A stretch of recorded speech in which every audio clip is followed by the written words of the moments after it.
So hey everyone, welcome back to College Dunia's MBA YouTube channel. And today we are moving towards IMT Ghaziabad, and from IMT Ghaziabad we have Costa. Costa, welcome to the series, welcome to the show. Thank you for having me. Yeah. I would try to answer all the questions. So That is like I supposed to said, be this is answered. a discussion and not an interview. Yeah. So Costa, first of all, I would like to tell all the students that Costa is from 25 batch, right? And he joined IMT Ghaziabad 2 or 1 month ago. And we will have a little bit discussion about how to enter IMT Ghaziabad, the differentiation in all the courses provided by IMT Ghaziabad, and expectations a particular student should have from IMT Ghaziabad, right? So Costa, before हम आगे बढ़े उससे पहले, so a brief background about your what you used to do before you entered IMT Ghaziabad and what was your profile like? So I did my schooling in Guwahati because I'm from a defense background. So I did my schooling there. Then I gave WBJ and I got into a engineering college based in West Bengal. So after completing my engineering, I got into Cognizant. I worked there for 8 months. I was into application development in mainframes. And then after that, I was not happy with the technology that I was working on. So I thought about giving CAT, but in 2024. But eventually, the market scenario was like that I had to give the CAT seriously in 2023 itself. Right. And I converted IMT, IMI, GIM, TAPMI, and I chose IMT over Right. that. So as a person आप सोच रहे थे कि अगले साल जाके cat देंगे, but market ऐसी कंडीशन होगी कि आपको देना ही पड़ा इस साल. नहीं, मेरा ऐसा था कि I was in Cognizant, so there is a time period of 6 months into training. Okay. So जब मैं ट्रेनिंग कर रहा था तब मेरे को लगा कि ये टेक्नोलॉजी ज्यादा नहीं कर सकते हैं. ये एक टाइम के बाद मेरा लेगेसी सिस्टम था, तो एक टाइम के बाद वो नहीं कर सकते.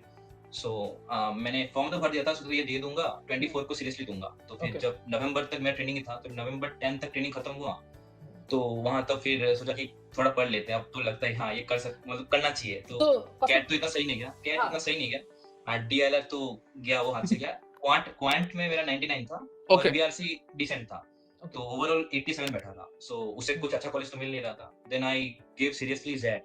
तो JET was overall okay. It was 93s. So I was getting shortlisted into colleges. So I fill up the form for every college that was accepting that scores. Right. So don't you think कि मतलब ये आपका cat का of course cat का जैसे आपने बताया cat का सीरियस अटेम्प्ट नहीं था, बट इस हैट का सीरियस अटेम्प्ट था, राइट? तो आपको लगता नहीं कि यार अगर मैं अगले साल देता ज्यादा बेटर कर सकता था और मैं किसी बेटर कॉलेज में जा सकता था, तो उसका रिग्रेट फील होता है आपको? नहीं, रिग्रेट तो नहीं होता. IMT बहुत अच्छा कॉलेज है. अग्रीड IMT का सब बहुत अच्छा कॉलेज है, बट स्टिल एक माइंड में कंसेप्शन रहता है ना कि यार क्या मुझे एक साल ड्रॉप करना चाहिए था. तो उस डिसीजन को ओवरकम करने के लिए आपने क्या किया? ऐसा शुरू में लग रहा था कि देख रहा था ना, पीएस को देख रहा था, वो लोग 2-3 अटेम्प्ट के बाद यहाँ आ रहे थे. तो मेरे को लगा कि क्या 2-3 महीना का प्रिपरेशन नहीं देके एक लंबा स्ट्रेच मार सकता हूँ क्या 1 साल का. फिर सोचा कि नहीं, अच्छा कॉलेज है, बहुत अच्छा कॉलेज है, इसमें आने के लिए लोग वो करते हैं, तो ठीक है पढ़ लेते हैं. और इसका वो भी था, सही था, कोर्स करिकुलम सही था, तो ठीक है मैं आ गया यहाँ. मतलब बेसिकली आपको IMT गाजियाबाद का नाम खींच लाया बेसिकली. हाँ, नहीं मेरा वो भी था कि मेरे को दिल्ली बेस्ड कुछ कॉलेज चाहिए, दिल्ली बेस्ड कॉलेज भी चाहिए. हाँ, तो फिर कौन बात भी रहती कि IMI दिल्ली भी था, तो IMT गाजियाबाद भी था, तो अपने IMI दिल्ली छोड़ के IMT गाजियाबाद को, जबकि उनका एयर पैकेज भी काफी कंपैरेबल है. हाँ, नहीं IMI दिल्ली थोड़ा फाइनेंस बेस्ड जैसा उनका थोड़ा पिक्चर है. और मेरे को मार्केटिंग ऑपरेशंस में जाना है. IMT का उसमें अच्छा नाम है, मतलब IMT का मार्केटिंग में बड़ा नाम है. अग्रीड. बट कौस्तव बात वही आ जाता है ना कि जैसे आपका IT बैकग्राउंड है, राइट? तो आपका शुरू से सोच के रखा था कि आप मार्केटिंग में जाओगे, या फिर मतलब आप अभी currently IMT marketing core PGDM में हो कि PGDM कोर में हो? मैं DCP आपका, राइट? अच्छा. तो आपका मार्केटिंग में ज्यादा था या फिर आपने शुरू से सोच रखा था कि मेरे को मार्केटिंग में जाना है, तो आपने सोचा फाइनेंस?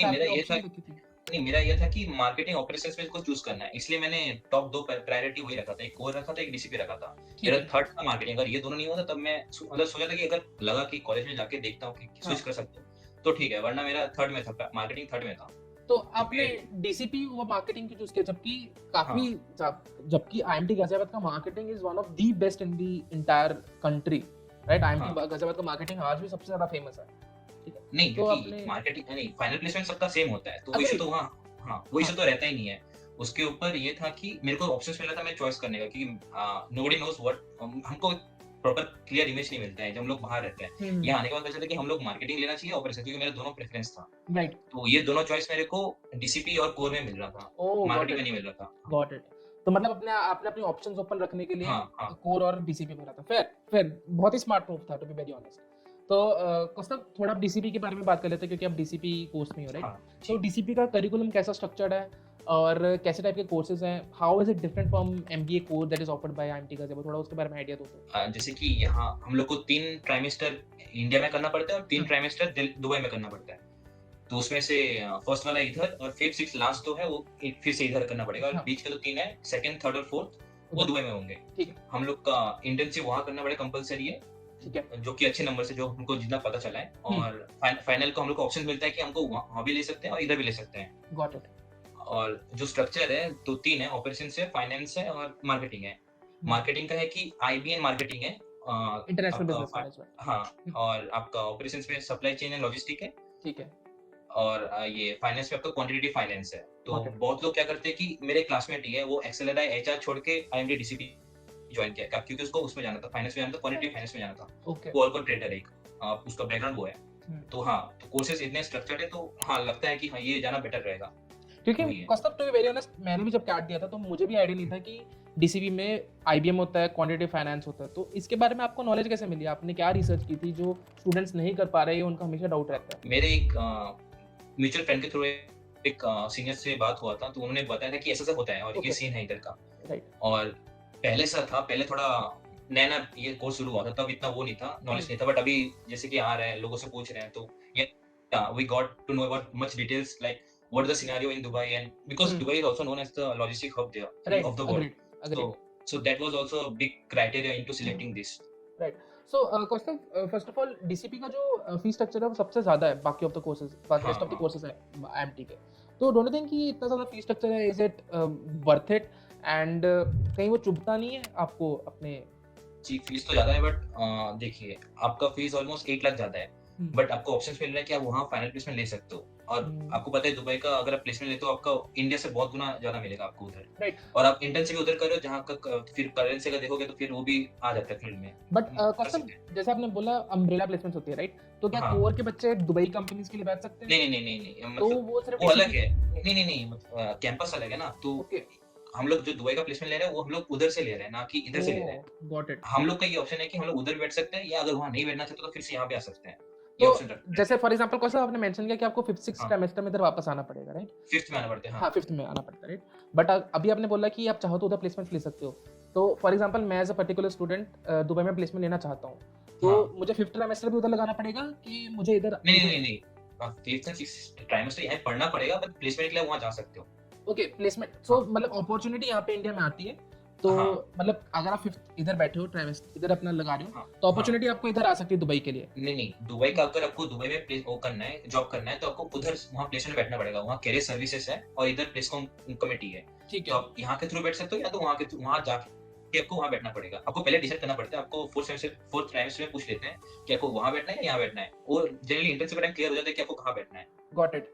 तो फॉर एग्जांपल अगर मेरे को दुबई में बैठना है, तो मुझे 5th 6th ट्राइमेस्टर भी उधर ही लगाना पड़ेगा फिर? नहीं, इधर पढ़ना इधर ही पड़ेगा। आपको पढ़ने का वो है कि आपको 1st 5th और 6th पढ़ना इधर है, 2nd 3rd 4th पढ़ना उधर है। अब प्लेसमेंट के टाइम बस आप वहाँ जाके बैठ सकते हो, ऐसा है। अच्छा, ठीक है। मतलब फॉर एग्जांपल लेट्स से अगर किसी हफ्ते में प्लेसमेंट होने, तो आप तब आप दुबई जा सकते हो? हाँ। तो मतलब आपको जाना पड़ेगा। नॉर्मली क्या होता है कि जो लोग बैठते हैं उन लोग का इंटर्नशिप ही पीपो में कन्वर्ट हो जाता है, तो इतना इशू आता ही नहीं है, अगर पहुंचता ही नहीं है बात। हाँ, मतलब बेसिकली पीपो कन्वर्ट हो जाता है तो फिर इजीियर रह जाता है, उधर ही रह जाता है। हाँ, तो हो जाता है। मतलब स्टिल बच्चों के पास ऑप्शन है कि आप वहाँ पे भी बैठ सकते हो, वहाँ पे बैठ सकते हो, जो कि ज्यादा बेटर है। क्योंकि अगर डीसीपी की, अगर कोर के बच्चे भी अगर दुबई के लिए बैठ सकते हैं, तो फिर डीसीपी की यूएस भी खत्म हो जाती है, मुझे ऐसा लगता है। वही। तो बट ये बहुत अच्छी बात है कौस्तभ। सो कौस्तभ, थोड़ा बहुत बाकी कोर्सेज के बारे में बात कर लेते हैं। जैसे अभी आईएमटी गाजियाबाद का एलुमनाई बेस काफी है, राइट? स्पेसिफिकली डीसीपी कब शुरू हुआ था, कुछ आइडिया आपको? डीसीपी 2008 के अराउंड शुरू हुआ था, जहां तक मुझे 2008 11 आई गेस। 11। सो ऑलमोस्ट 12 साल हो चुके हैं डीसीपी को शुरू हुए, राइट? तो उतना एलुमनाई बेस बढ़ चुका है। कुछ बच्चे दुबई में काम कर रहे हैं, कुछ बच्चे इधर काम कर रहे हैं। तो उतना एलुमनाई बेस कितना हेल्पफुल रहता है फाइनल प्लेसमेंट्स में, या करिकुलम में, या इन जनरल आईएमटी गाजियाबाद की ओवरऑल डेवलपमेंट में? जी, ऐसा नहीं है कि बस डीसीपी के सीनियर से तो बस डीसीपी को हेल्प करेंगे, ऐसा नहीं है। हमारे आईएमटी के बहुत से सीनियर से जो दुबई में काम करते हैं और वो रेगुलरली आते हैं इधर कैंपस में। बस किसी मतलब दुबई वाले नहीं, यहाँ के जो हम लोग का वॉलीबॉल फील्ड है, आप अगर वहाँ जाओगे तो वहाँ लिटरली आपको सीनियर्स खेलते हुए मिलेंगे। मेरे क्लास में लोग खेलते हुए लोग बात करते हैं तो एक जैम अप हो जाता है, उधर ही रहते हैं, गाजियाबाद में रहते हैं वो लोग, जॉब करते हैं। एलुमनाई तो यहाँ सीनियर्स। खेले, हाँ, बहुत अच्छा। 2-3 साल पुराने वाले सीनियर्स खेलने आ जाते हैं। तो आपका वो ऑलरेडी वो बन जाता है, बॉन्डिंग बन जाते हैं। आप अगर अगर आपको लगे कुछ हेल्प चाहिए तो आप हेल्प ले सकते हो, वैसा है सीन। मतलब बढ़िया है, सीनियर्स के साथ बढ़िया सीन है। राइट। तो कौस्तभ, एक बात तो समझ लगी कि अगर आप दुबई जाते हो तो ऑफकोर्स फैकल्टीज डिफरेंट रहेंगे, राइट? बट हाँ। जब आप यहाँ पे रहते हो तो डीसीपी के फैकल्टीज क्या कोर में पढ़ाते हैं, या क्या कोर के फैकल्टीज डीसीपी में पढ़ाने आते हैं, नहीं, या ऐसा कुछ नहीं सेपरेटेड है? है। ऐसा कुछ सेग्रीगेशन नहीं होता है। अच्छा, नहीं। हम लोग का, हाँ, हम लोग का सेक्शंस वो था, मतलब ओवरलैप करते हैं। हमारे एक ही सेक्शन में दूसरे बैचेस के भी लोग रहते हैं, ऐसा ओह, भी हुआ है। राइट। तो हाँ। कौस्तभ, एक डिस्टिंक्शन कब आती है? जैसे 4-5, जैसे बीएफएसआई, फाइनेंस, मार्केटिंग, कोर और टीसीपी 5 कोर्सेज वो प्रोवाइड करते सेकंड, हैं। हाँ, वो वो सेकंड टर्म सेकंड ईयर से, में, सेकंड टर्म, सेकंड टर्म से। सेकंड हाँ, टर्म से, राइट? हाँ, मतलब फर्स्ट टर्म के कोर्सेज सभी के सेम है। हाँ जी। ठीक है, राइट। तो जैसे आपने डीसीपी के बारे में बताया, इलेक्टिव सिस्टम होता है, तो जैसे आपने सप्लाई चेन एंड वो सब बताया, राइट? जिसमें आपको स्पेशलाइजेशन करनी पड़ती है। जी। बट बाकी कोर्सेज में क्या इलेक्टिव सिस्टम होता है? क्या डीसीपी के बच्चे कोर के इलेक्टिव में बैठ सकते हैं, या रिवर्स हो सकता है? पॉसिबल? नहीं, ये नहीं है, क्योंकि हम लोग पहले डिसाइड कर चुके हैं, हम लोग ऑप्ट कर चुके हैं उसका, तो आपको उसमें ही करना पड़ेगा। जैसे आप डीसीपी में हो तो आप कोर में नहीं जा सकते। बट हाँ, विंडो खुलता है, बट वो कोई ऑप्ट नहीं करता। जनरली वही होता है कि ऑप्ट नहीं करता है, क्योंकि वो मतलब सोच के ऑप्शन बैठे कि अवेलेबल आएगा। होती हाँ, है, ऑप्शन अवेलेबल होती हाँ, है। जी, जी। राइट। हाँ, तो कौस्तभ, जैसे अभी आप 1 मंथ वहाँ पे लगा चुके हो, जैसे मैं एज अ पर्सन, मैंने फाइनेंस में 1 मंथ लगा लिया, 2 महीने, मतलब या 2 महीने लगा ले मान लो, तो क्या मैं पीजीडीएम फाइनेंस से पीजीडीएम कोर में जंप कर सकता हूँ अगर सीट अवेलेबल हो तो? नहीं, सीट अगर अवेलेबल होता है तो कर सकते हो, वरना नहीं कर सकते। ऐसा ऐसा कुछ नहीं बनता है। मतलब अगर अवेलेबिलिटी हाँ, पे डिपेंड करता है वो? हाँ जी, क्योंकि वो रहता है ना कि कुछ नॉर्म्स होते हैं उसके एआईसीटीसी के, तो उनके बेसिस पे किया जा सकता है। सीट एक फिक्स रहता है। राइट, ठीक है। तो कौस्तभ, बाकी अगर आपने जैसे भी बता दिया, फर्स्ट मेरे को भी जानना है कि जैसे PGDM finance, PGDM marketing, PGDM BFSI, DCP का बता चुके हो, और पीजीडीएम कोर, ये आपस में कैसे डिवाइडेड है? मतलब स्टूडेंट्स, जैसे फर्स्ट टर्म में आपने बताया सारे मिक्स होते हैं, बट सेग्रीगेशन सेकंड टर्म से आता है। बट वो सेग्रीगेशन कैसा होता है? जैसे फॉर एग्जांपल मार्केटिंग वाले सिर्फ मार्केटिंग पढ़ेंगे, क्या उनको फाइनेंस के लिए ऑप्शंस होती हैं, या उसके बारे में अगर नहीं, थोड़ा ये करिकुलम का आइडिया? टोटली सब्जेक्ट बेस्ड है, मतलब का सब्जेक्ट क्या है उसके ऊपर क्लासेस बैठते हैं। तो ओके। ऐसा नहीं, हाँ, सेक्शन तो होता है कि आपका अगर ये है, आपका कोर्स में ये सब्जेक्ट्स बैठते हैं तो आपको उसी में बैठना पड़ेगा। बट ये है, जैसे कि हम लोग अभी जा रहे हैं, तो हम लोग का तो यहाँ गाजियाबाद का तो फर्स्ट टर्म तक ही है, सेकंड थर्ड फोर्थ तो हम वहाँ जा रहे हैं। फिर जब हम यहाँ आएंगे तो हमारा अलग सेक्शन होगा, तब हमारे सब्जेक्ट्स अलग है। क्योंकि डीसीपी के ये है कि जो उनका एक वो है, बहुत सारे सब्जेक्ट्स एक्स्ट्रा भी है। हम लोग का है कि एकदम स्पेशलाइज्ड है, मतलब हम लोग पर्टिकुलरली वही चीज पढ़ेंगे, वैसा है। तो हाँ, तो कोर्सेज में डिफरेंस आ रहा है, तो क्लासेस भी उसमें, सब्जेक्ट्स में डिफरेंस आता है उसमें, उसकी वजह से। राइट। तो कौस्तभ, क्या फाइनेंस के बच्चे, पीजीडीएम फाइनेंस के बच्चे, क्या मार्केटिंग कंपनीज के लिए बैठ सकते हैं? इवन तो आपने बोला अम्ब्रेला प्लेसमेंट्स है, बट क्या वो बैठ सकते हैं? जी, इतना तो पता नहीं मेरे को, मैं खुद फर्स्ट टाइम में, बट हाँ, क्योंकि लोग बैठते हैं, मैंने देखा है। अगर आपका सीवी में वैसा है, क्योंकि सीवी बेस्ड है टोटली, तो अग्रीड। आपका सीवी अगर वैसा टाइप का है तो आपको वो लोग शॉर्टलिस्ट करते हैं, क्योंकि इसमें वो चीज नहीं आता है कि आप कौन से फील्ड में, उसको मतलब वो नहीं आता है। अप्लाई कर सकते हैं कंपनीज में? हाँ, मतलब सीवी अगर कंपनी शॉर्टलिस्ट करती है तो फिर आप बैठ हाँ, ठीक है, सकते हो। हाँ, ठीक है। क्योंकि हम वो मैटर नहीं करता आप कौन से उसमें हो, डिपार्टमेंट में हो।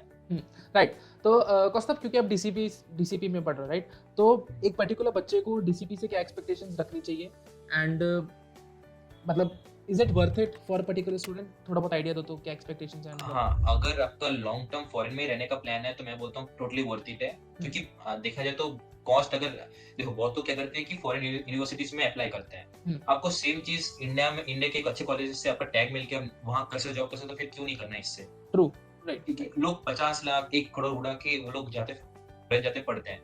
हम लोग को आईएमडी का ब्रांड नेम मिल रहा है, टैग मिल रहा है, और हमको वहाँ पे ऑप्शन मिलता है कि वहाँ जॉब कर सकते हैं। तो ऑब्वियसली 28 में प्रेफर करूंगा फिर वहाँ जाके, जो लोग बाहर जाना चाहते हैं। प्लस आपको अगर लगता है कि हाँ, आपको इंडिया में काम करना है, वो ऑप्शन भी आपको बैठा रहता है, तो आप उसको भी ऑप्ट कर सकते हो।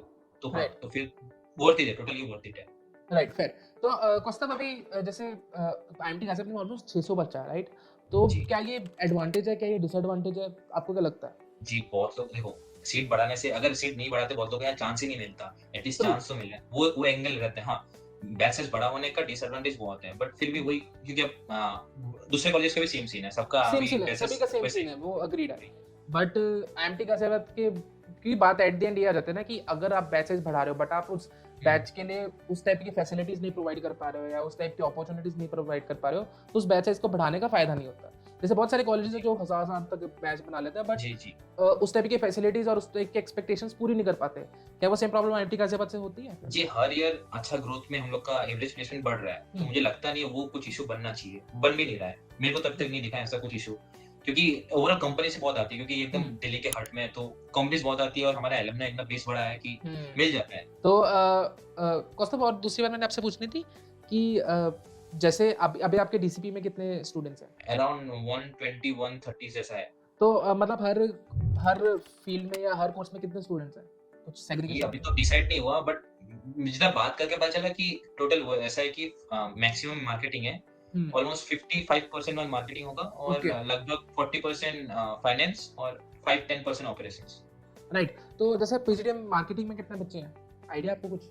इतना आइडिया नहीं है कितने बच्चे हैं, बट डीसीपी का मतलब ये अभी तक कुछ सेग्रीगेशन हुआ नहीं, कोई कुछ अब तक पूछे नहीं है। ये बात करके जितना पता चला उतना ही बताया। नहीं, बट बात होती है ना कि जैसे आप फॉर्म भरते हो तो उस फॉर्म के बेसिस पे सेग्रीगेशन तो हुई होगी ना कि ये पीजीडीएम मार्केटिंग है, पीजीडीएम फाइनेंस है, पीजीडीएम। नहीं, अभी कोर्सेज तो सेम है, तो क्लासेस सेम ही बैठते हैं हम लोग सारे। तो अभी तक आपको आइडिया नहीं, मतलब अब तक आपको पता नहीं लगा, क्योंकि वो बैठते ही साथ है सारे। राइट, फिर तो कौस्तुभ, लास्ट चीज अभी पूछ लेते हैं, क्योंकि आपका जो जीडीपी एक्सपीरियंस था आईएमटी गाजियाबाद का, उसके बारे में थोड़ा बता पाओ कि अगर आपने डीसीपी लिया है तो क्या क्वेश्चंस वो थोड़ा सा इंटरनेशनल लेवल पे या थोड़े से उस टाइप के क्वेश्चंस पूछते हैं? तो अगर ऐसे क्वेश्चंस पूछते हैं तो स्टूडेंट्स को कैसे प्रिपेयर करना चाहिए? जी, क्वेश्चंस ऐसे पर्टिकुलरली कोर्स वाइज नहीं पूछते हैं, वो लोग ओवरऑल एक कॉमन उनका एडमिशन प्रोसेस है, तो सबको सेम टाइप के क्वेश्चन पूछते हैं। जैसे आईएमटी का बेस्ड है कि जीके बेस्ड है, तो आपको क्या चल रहा है उस टाइम फ्रेम में, तो आपको सब कुछ जानना चाहिए। जैसे मेरे टाइम में अडानी वर्सेस हिंडनबर्ग चल रहा था, तो मेरे को उसके ऊपर क्वेश्चंस आए थे, प्लस मैंने बोल दिया था कि मैं ट्रेडिंग भी करता हूँ और मेरा लास्ट ईयर वो था अडानी का टोटल गैस था, तो वो मेरे को उसके ऊपर पूछे थे कि आपने ये खरीदा क्यों, ये क्यों बेचा, ऐसे क्वेश्चन पूछे थे मेरे को, तो मैंने उसको जस्टिफाई कर दिया था। फिर बाकी जीके बेस्ड था, अगर आप जीके बेस्ड रहोगे तो आपको हो जाएगा। एचआर के क्वेश्चंस तो मेरे को तो नहीं पूछे, मैंने दूसरे पता चला कि पूछते हैं, एचआर क्वेश्चन भी पूछते हैं। मतलब जीके क्वेश्चंस जो जैसे जो रोज अगर आप न्यूज़ पढ़ोगे तो आप कवर कर सकते हैं। ठीक है, वही सब। तो कौस्तुभ, थोड़ा सा ज्यादा अगर आप एडमिशन प्रोसेस एलैबोरेटली बता पाओ तो ज्यादा बेटर रहेगा कि फॉर्म कब निकलता है, फॉर्म बंद कब होता है, और फॉर्म में क्या-क्या एक्सपेक्टेशंस होती है, क्या-क्या मांगते हैं फॉर्म में, थोड़ा बहुत आइडिया। तो फॉर्म जैसे इस साल तो कुछ चालू हो चुकी है, तो अभी चलेगा प्रोसेस कैट तक, कैट के कुछ हफ्तों तक चलता है, कैट के खत्म होने कुछ हफ्ते तक चलता है। फिर आपका शॉर्टलिस्ट का मेल आएगा, अगर फिर आप एलिजिबल हो कि नहीं हो। फिर जैसे अब 3 कैंपस है इनका, तो आईएमटी गाजियाबाद एक है, हैदराबाद एक है और एक नागपुर है। हाँ, तो इन 3 का एडमिशन प्रोसेस सेम से होता है, उनका इंटरव्यू ये सब एक साथ होता है। तो फिर उसके बेसिस पे, मार्क्स के बेसिस पे फाइनल क्या बनते हैं, उसके ऊपर कैंपस डिसाइड होता है। ओके। तो हाँ, फिर शॉर्टलिस्ट मिल आएगा, फिर आपका एक दिन देगा, एक ही दिन में आपका ये भी होगा, क्रिटिकल थिंकिंग टेस्ट भी होगा, प्लस आपका पीआई भी होगा। ओके। हाँ, तो मेरा जैसे पड़ा था कि 130 का स्लॉट लगा था मेरा क्रिटिकल थिंकिंग टेस्ट का। फिर वो आधा घंटा चला, वो आपको एक ऐसे लिखना पड़ता है, एक टॉपिक दिया रहेगा, उसके ऊपर लिखना पड़ता है आधा घंटा, उसके बाद आपका ब्रेक मिलता है आपको। हाँ, उसका ब्रेक मिलता है आधा घंटा का, फिर आपका पीआई शुरू हो जाता है। फिर मेरा थोड़ा शाम को स्लॉट था, मेरा ऑलमोस्ट 5 PM को था, तो चला मेरा ऑलमोस्ट 20-25 मिनट्स चला पीआई। चिल था, हमारे प्रोफेसर ही थे, मैं देखता हूं उनको डेली इधर, तो थे वो लोग ही पूछे, चिल थे, पूरा चिल वो एटमॉस्फेयर था। पहले एक प्रोफेसर आते हैं, उस पीछे मतलब दूसरे प्रोफेसर बंद करते हैं अपना कैमरा, तो फिर इनका जब खत्म हो जाता है, फिर वो दूसरे आते हैं, फिर क्वेश्चन पूछते हैं। हाँ, और हाँ, क्वेश्चंस बेस्ड रहते हैं आपने एसओपी में क्या लिखा है। एसओपी मतलब हाँ, आपको जो फॉर्म फिलअप करते हैं तभी एसओपी में लिखना पड़ता है। कितने वर्ड्स का कुछ आइडिया? थोड़ा लंबा था वो, 250 वर्ड 300 वर्ड का था। ठीक है। हाँ, तो फिर उसके बेसिस पे आपको क्वेश्चन पूछते हैं, ये है, और आपने इंट्रोडक्शन में क्या मेंशन किया वही पूछेंगे। मेरे कंपनी के बारे में पूछा था, कॉग्निजेंट मेरा कंपनी था यहाँ से पहले, ठीक है, तो मेरे को उसके बारे में पूछा था, आपने क्यों छोड़ दिया, मैंने 8 महीने में छोड़ दिया था, तो मेरे को पूछा वो, तो हाँ, मैंने जस्टिफाई कर दिया जैसे, तो फिर यही प्रोसेस था। फिर तो कौस्तुभ, थोड़ा जैसे अपने एसओपी के बारे में मेंशन किया, एसओपी लिखते कैसे हैं? अच्छा एसओपी क्या होता है आपके हिसाब से? मैं बोलता हूँ जितना आप ऑनेस्ट रह सकते हो, like whatever you have done in the past and whatever you are expecting from your future, you have to write that. फिर जैसे आपने आप कौन से पर्टिकुलर फील्ड में क्या करना चाहते हो, मैंने मेंशन किया था, मेरे को लॉजिस्टिक, एग्रीकल्चर लॉजिस्टिक में थोड़ा इंटरेस्ट है, मैं शायद से उसमें जा सकता हूँ, ऐसा लिखा था, मैंने मेंशन किया था। तो उसके बारे में मेरे को कुछ नहीं पूछा गया था इंटरव्यू में। ठीक है, तो फिर आप जितना स्पेसिफिक रह सकते, जितना ऑनेस्ट रह सकते हो, तो उतना बेटर रहता है, क्योंकि क्वेश्चंस भी आने वाले उससे, और वो रहता है हाँ कि ये बंदा, इसको थोड़ा वो है कि मतलब इसका है फ्यूचर को लेके इतना प्लान है, तो वो मानते हैं ये चीज। तो कौस्तुभ जैसे मैं लिख दूं कि मेरे को प्लेसमेंट चाहिए, मैं पैसों के लिए आ रहा हूं, तो एसईटी से लिखनी चाहिए कि एसईटी से दूर रहना चाहिए? पता ही रहता है, सब लोग प्लेसमेंट के लिए आते हैं इवेंचुअली। टीचर्स को पता है, मतलब वो एक्सप्लिसिटली नहीं लिखना चाहिए। नहीं लिख सकते हो, बट एक रहना चाहिए ना कि आप कहाँ पैसा कमाना चाहते हो, वो मेन है। फेयर, हाँ। राइट, ठीक है। तो कौस्तुभ, finally any final words, any final words for all the students, any motivational words for all the students on how to prepare for the CAT exam or what to expect from IMT Ghaziabad, and if they're coming for IMT Ghaziabad, anything for all the students. First of all, for the student who are appearing for the CAT exam in the next month, for the November batch, so I would say don't take stress. You will eventually get into a college that you have dreamed of. So chill करो, इतना कुछ नहीं है, stress नहीं है, बहुत colleges है, अच्छा कॉलेज मिल जाएगा आपको। और if you're coming to IMT, is one of the best colleges out there in India. You can blindly trust it and you will come here. और अगर फिर भी अगर आपको लगता है कि कुछ क्वेश्चंस है, तो फिर आप मेरे लिंक्डइन में आप मेरे को पिंग कर सकते हो, तो मिल जाएगा आपको। कौस्तुभ मान है मेरा पूरा नाम, तो आप कर देना, मिल जाएगा आपको। Sure Kaustubh, thank you so much Kaustubh. And to all the students, अगर आपको वीडियो पसंद है तो लाइक करो इस वीडियो को, शेयर करो इस वीडियो को, एंड सब्सक्राइब करो college funny MP YouTube channel को। एंड अगर आपको कोई डाउट है आईएमटी गाजियाबाद या कैट से इन जनरल, तो आप कौस्तुभ को जरूर रीच आउट कर सकते हैं उनके लिंक्डइन प्रोफाइल पर। And to Kaustubh, thank you so much for spending time for us, for all the students, and it was such a great discussion to have, especially when we discussed about DCP. So thank you so much, Kostov. Thank you so much. Thank you.